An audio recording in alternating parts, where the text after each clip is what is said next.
Hey everybody, this is Eric here back at the 2025 Colt Collectors Association Show in Concord, North Carolina, and we've got a single gun display here. I'm here with Gene. Thank you so much for coming out. Where are you from, Gene? Washington State. Washington State? That might be the record for the farthest somebody's come in. Did you drive out here? Oh, no, I flew. You flew, okay, I was going to say. So he's got a 1911 here. This is something that I've never really seen. It's an interesting piece. Tell us what this is. So this is the Norwegian 1914. Norway was licensed in 1914 and started manufacturing them all the way through about 1958.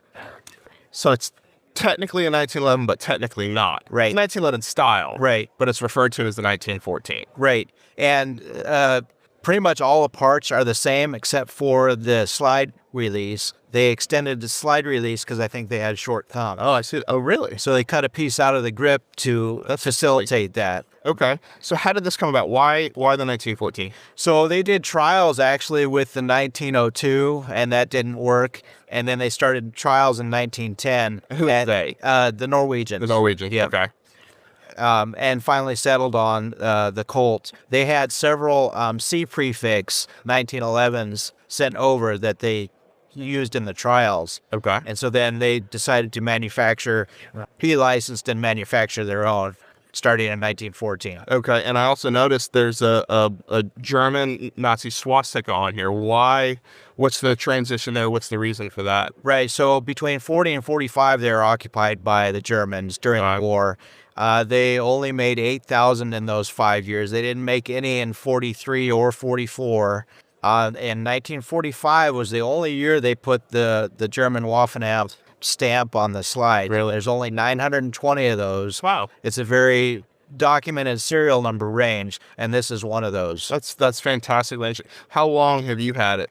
I've had this probably about 4 years. Really? Yeah. This is it's an interesting piece. Of course, it's historical. You know, this is World War II. You see this kind of stuff. You know, you see 1911s around here, but this is just really a different and unique. It's licensed by Colt. You know, still 1911.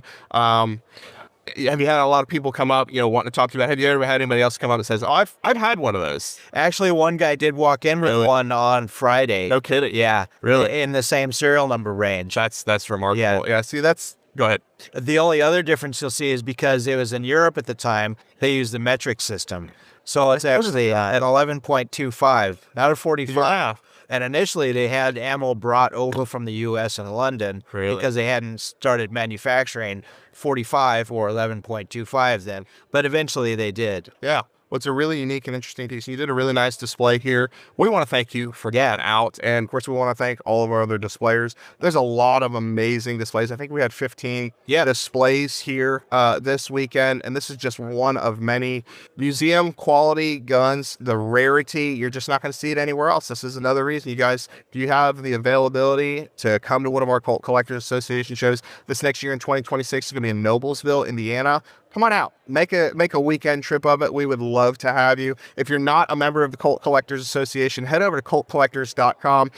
Great membership benefits. You get a magazine, all kinds of other great stuff. Of course, you get into the show for free. So this is the kind of stuff that you're going to see. We love having you guys watching. Check out some of our other videos. Watch all the videos from the show this weekend because there's just a ton of great stuff out there. I don't know if we're going to have 15 videos, but we're going to have quite a few. So thank you guys for watching, and we'll see you guys at one of our next shows. Thanks, Eric. Yeah.